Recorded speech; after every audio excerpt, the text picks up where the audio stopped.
something about flounders. They're not big, not particularly tasty, don't fight very hard, but there's something fascinating about them. People travel from all over to fish for flounders. I've tried many times to catch them on the River Arun in Sussex, with no success at all. I've had one or two out of the open sea down near Pagham, but today I wanted to go and try a more prolific fishery on the River Adder. Winter seems to be the best time for flounders. I'm not quite sure why. I don't know if that's because fish are only there in the winter, or because the anglers are only there in the winter when they're driven off the sea by the storms.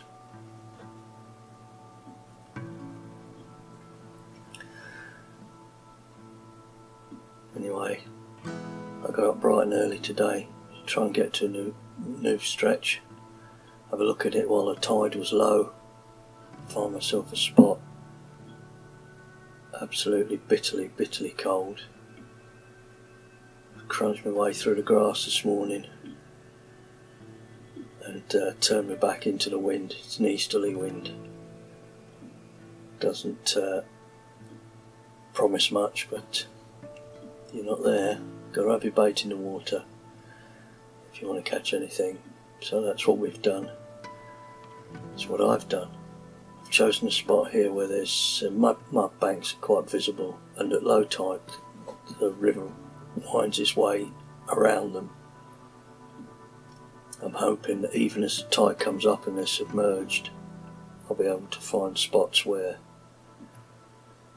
the food drops out of the water and is trapped in back eddies and undercurrents, and hopefully that's where the flounders will be rooting through the mud.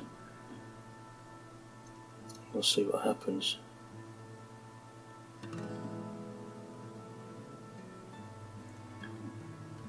Estuaries are bleak places. They're filthy, the mud's sticky and sloppy, and the scenery, particularly within the river valley, can be quite bleak. But there's always the sound of wading birds and the gulls flying in and out to make the morning more interesting.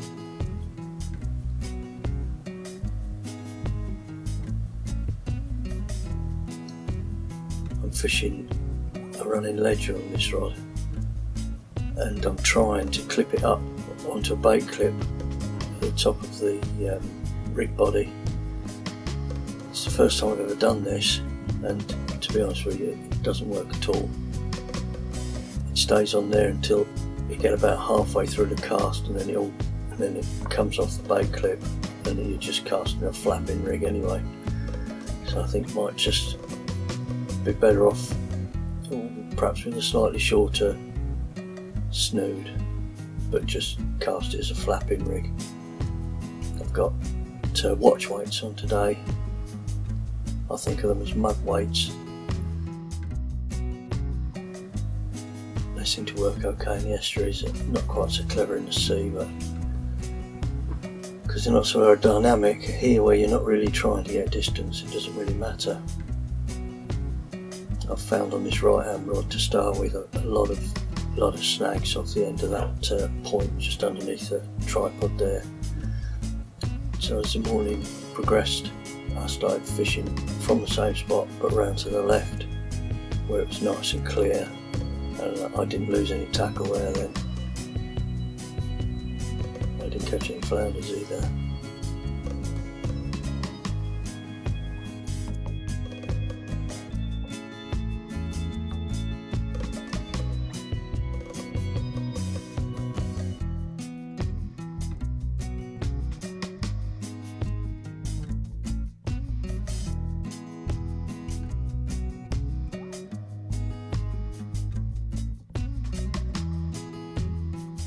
Don't know where the seagulls go that come up the river. There are plenty of them coming past. Why they should be going inland, I'm not really sure. Maybe as the tide begins to flood, they're driven off the ground lower down. Or maybe they're just flying into the nearest rubbish tip to feed now that the daylights are broken.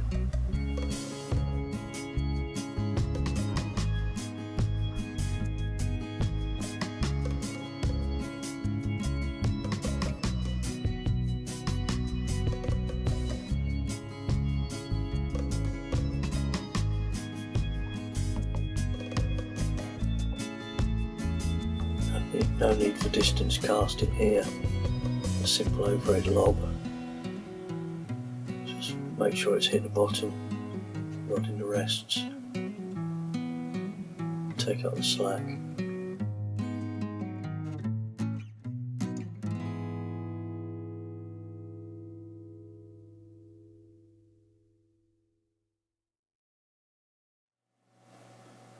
It might be something to do with the icy wind that's buffeting my ear holes today, but there weren't many people about, a few dog walkers, and that's it. Quite a sort of lonely sort of place, especially once everybody's gone to work. The dogs have been walked, everybody's gone back home or gone to work, and this place is mine then. For better or worse.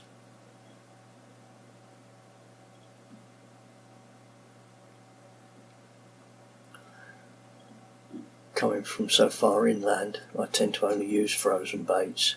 I went into the tackle shop yesterday and they got no live lug, so I bought 3 wraps of frozen blacks, the dreaded black snot.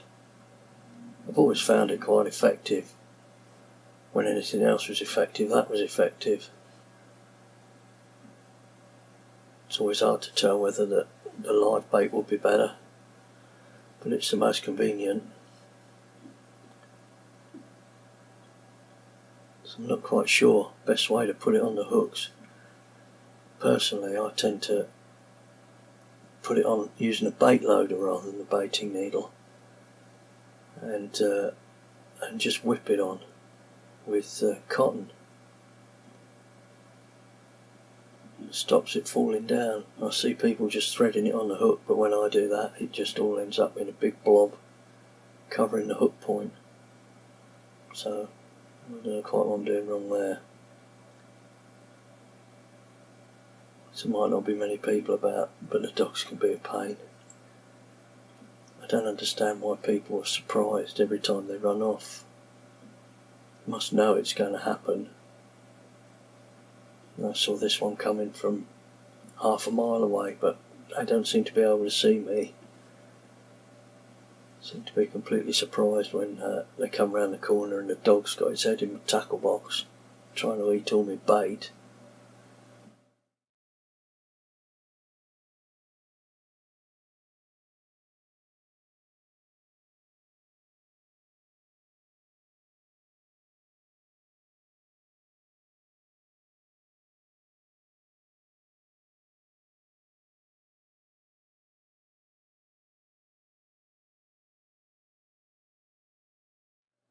Usually when I see them coming, I'll stick the bait inside the box and shut the lid so they can't get at it.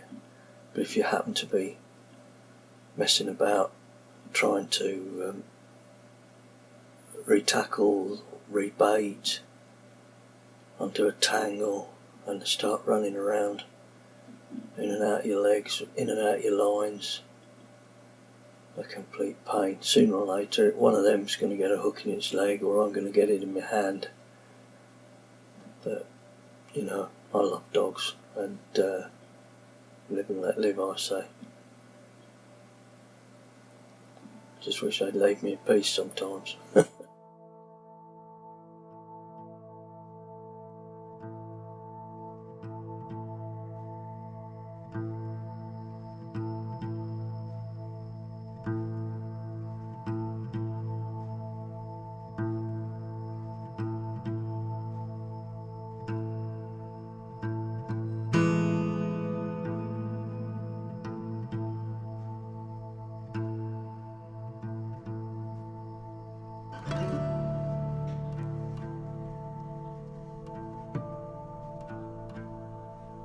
I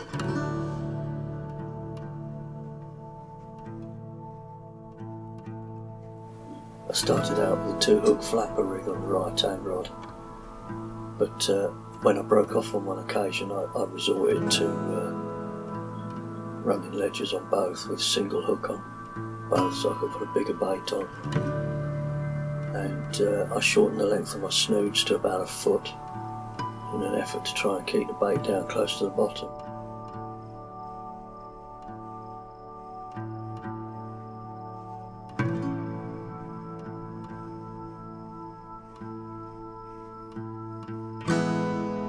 All the flounders I've caught so far have taken a bait hanging from 2-hook flapper rigs, and I've had them on the top one. I can never quite understand why. To my mind it should be better to have the bait pinned down to the bottom, but fish know best. On a long cast, I suppose a long cast in the open sea leads to a shallower angle of the line, and that top snood can actually be hanging right down to the bottom. Especially if I so often do is give it a little bit of slack line just to set in the tide. But nothing's touched these rods so far. But I always use braid for everything, and I can see the crabs pulling on it, but nothing, so no fish takes this bait without you knowing if you're fishing braid right through. It just really doesn't. But tips have barely flickered today.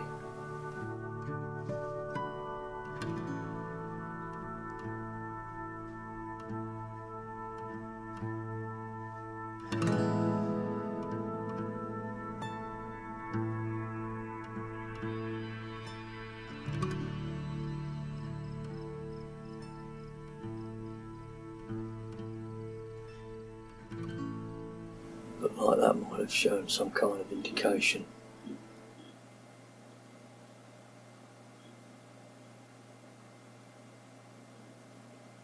But the bait's still intact.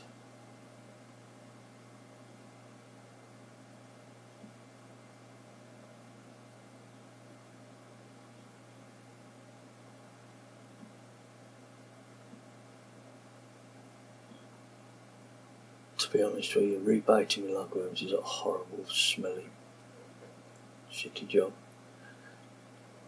It's not one that I like very much, so probably tempted to save bait and keep using the bait that's on there while it's in good condition. I know in theory you're supposed to change it every half hour or so that fresh scent going into the water. But really, so little has happened so far that I feel disinclined to waste a bait on it.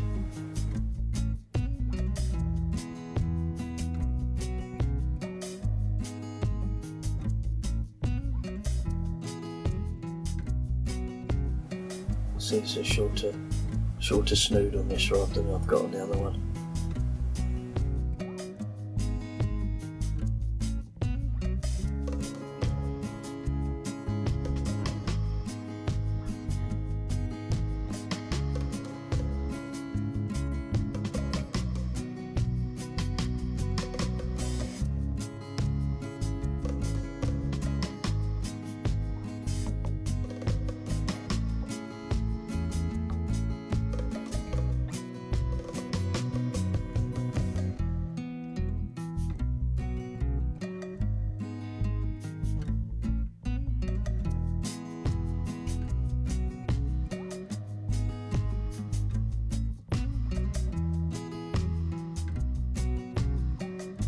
It's getting well up now. It's only got another 4 or 5 feet to go. Sandbanks have long disappeared. Current's just tanking past on its way in,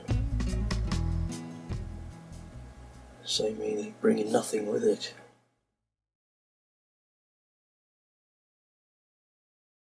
Already starting to wonder what I'm going to do on my next trip.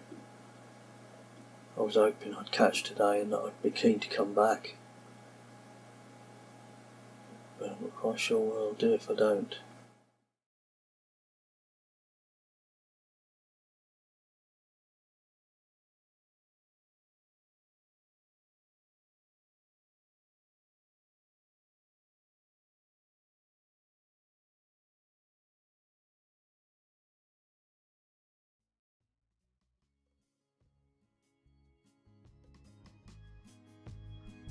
Thought I'd seen something.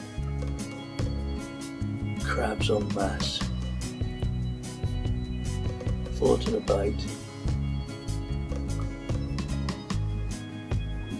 I'm right up at high water now. Something's pulling away at the top of that. Don't think it's a fish.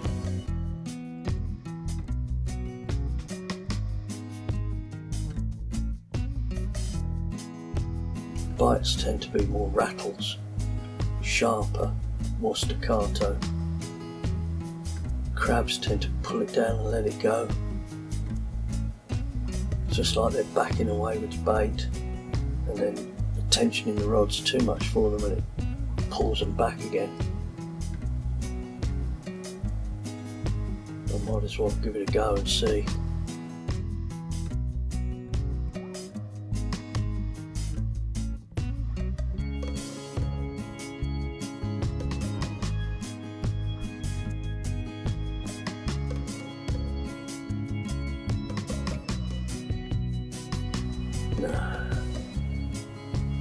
I think it's time to go home soon.